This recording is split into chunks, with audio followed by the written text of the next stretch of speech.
Hello everyone, welcome you all to the success Gyan. मैं हूं आपका दोस्त Manjeet. Guys, Indian contract act series की ये 5th वीडियो है। इस वीडियो में हम बात करेंगे ब्रीच ऑफ कॉन्ट्रैक्ट के बारे में।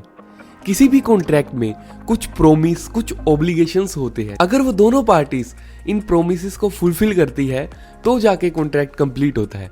लेकिन अगर एक पार्टी अपने ऑब्लिगेशंस परफॉर्म नहीं करती है, अपने प्रोमिस को पूरा करने से रिफ्यूज कर देती है, तो ये ब्रीच ऑफ कॉन्ट्रैक्ट कहलाता है।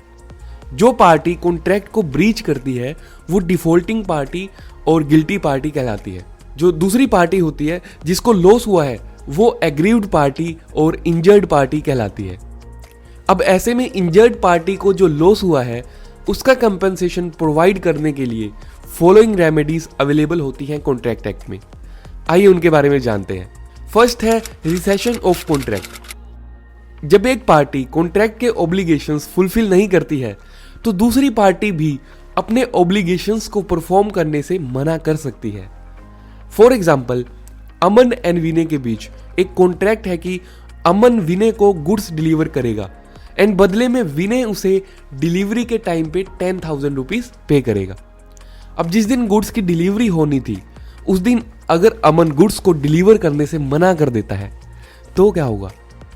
अब कॉन्ट्रैक्ट के हिसाब से विनय को जो 10,000 रुपीज पे करने थे, लेकिन अमन ने कॉन्ट्रैक्ट को ब्रीच कर दिया है।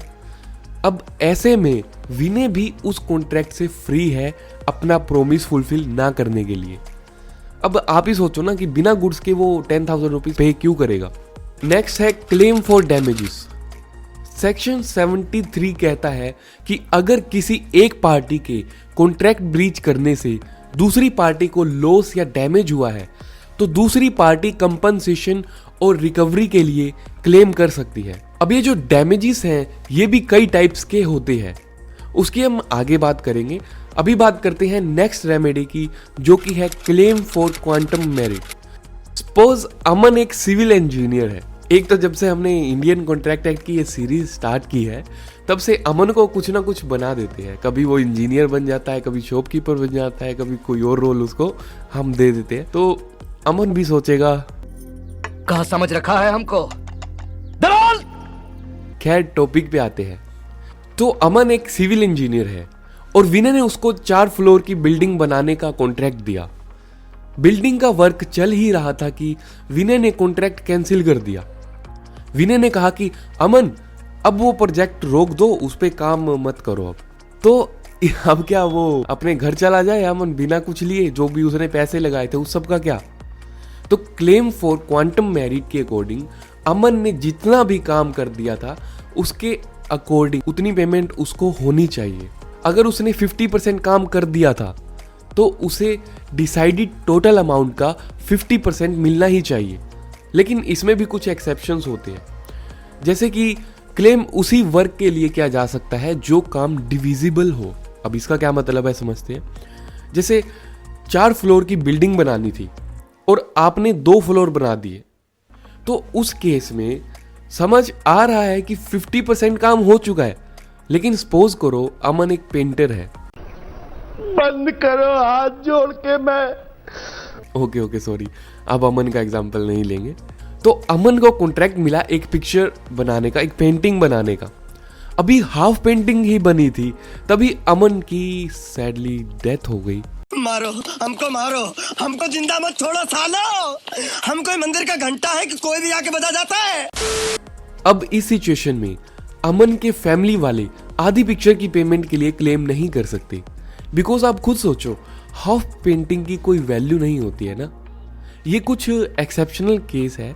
यहाँ पे काम को डिवाइड या एस्टिमेट भी नहीं किया जा सकता कि कितना हुआ है, बिकॉज पेंटिंग जब तक पूरी ना बने तब तक उसकी कोई वैल्यू नहीं है। नेक्स्ट है क्लेम फॉर स्पेसिफिक परफॉर्मेंस। ये उस कंडीशंस में आता है जहां कोर्ट ऑर्डर देती है उस पार्टी को जिसने कॉन्ट्रैक्ट ब्रीच किया है, उस पार्टी की वजह से दूसरी पार्टी को लॉस हुआ है, वो भी ऐसा लॉस जो पैसों में मेजर नहीं किया जा सकता। अब ऐसी कंडीशन में कोर्ट उसे ऑर्डर देती है कि वो अपने प्रोमिस को पूरा करे। नेक्स्ट है claim for an injection. Claim for an injection में किसी एक पार्टी को कोर्ट कोई पर्टिकुलर एक्टिविटी परफॉर्म करने से रोक देती है। फॉर एग्जाम्पल कोई एक्टर अगर किसी चैनल के साथ पूरे ईयर के लिए साइंड है, उसने कॉन्ट्रैक्ट किया हुआ है, बट वो एक्टर किसी दूसरे चैनल पे भी शो कर रहा है और उसके चक्कर में इस चैनल को प्रॉपर टाइम नहीं दे रहा है, ऐसे में कोर्ट लीगल ऑर्डर देगी, अब वो किसी दूसरे चैनल के साथ शो नहीं कर सकता है अगले 1 साल तक। यानी जब तक ये कॉन्ट्रैक्ट चल रहा है 1 साल तक वो किसी और चैनल के साथ काम नहीं कर सकता है।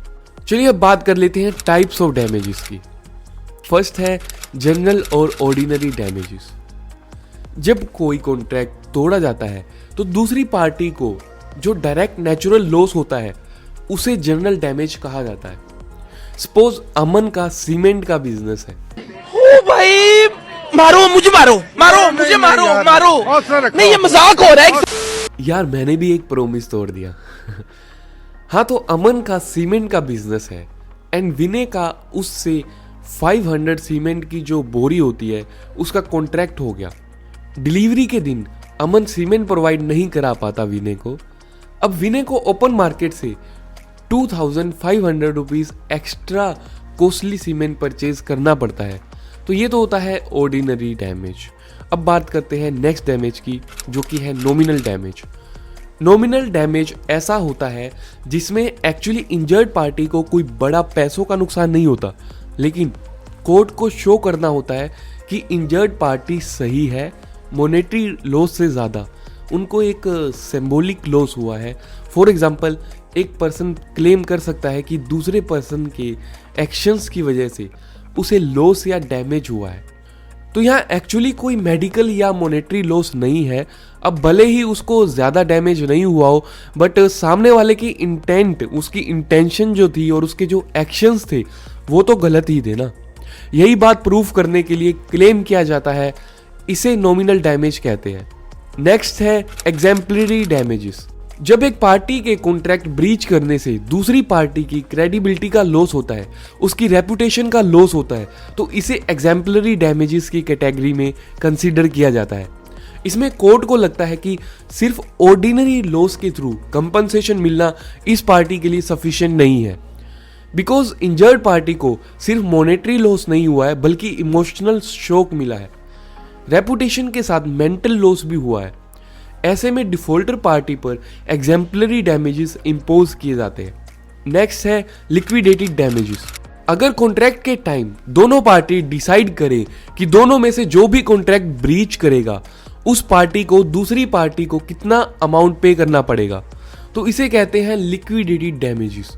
अब कोर्ट के पास कोई पावर नहीं है कि वो उस अमाउंट को इंक्रीज या डिक्रीज करे, ये दोनों पार्टी के एग्रीमेंट से ही डिसाइड हुआ है और स्पेशली कॉन्ट्रैक्ट में मेंशन हुआ है कि ब्रीच वाली सिचुएशन के लिए हम इतना अमाउंट पे करेंगे। नेक्स्ट है स्पेशल डैमेज। स्पेशल डैमेज ऐसी कंडीशन में होता है जब कॉन्ट्रैक्ट किसी ऐसी इवेंट या सिचुएशन की वजह से ब्रीच हो जो जनरली नहीं होती है। सपोज अमन ने विनय को 20 बैग्स ऑफ व्हीट डिलीवर करने को कहा था, लेकिन उस दिन सिटी में दंगे हो गए और वो वहां पे पहुंच नहीं सका। अब कोर्ट इसको जनरल डैमेजेस की तरह कंसीडर नहीं करेगी, वो इसको इन्वेस्टिगेट करेगी कि क्या ये कॉन्ट्रैक्ट उन्हीं दंगों की वजह से ब्रीच हुआ है। अगर हाँ, तो वो उसको स्पेशल डैमेज की कैटेगरी में रखेगी। गाइस, ये थी इंडियन कॉन्ट्रैक्ट एक्ट की 5th वीडियो। आप इस प्लेलिस्ट पे क्लिक करके इस सीरीज की और वीडियोस देख सकते हैं। आई होप आपको ब्रीच ऑफ कॉन्ट्रैक्ट क्लियर हुआ होगा।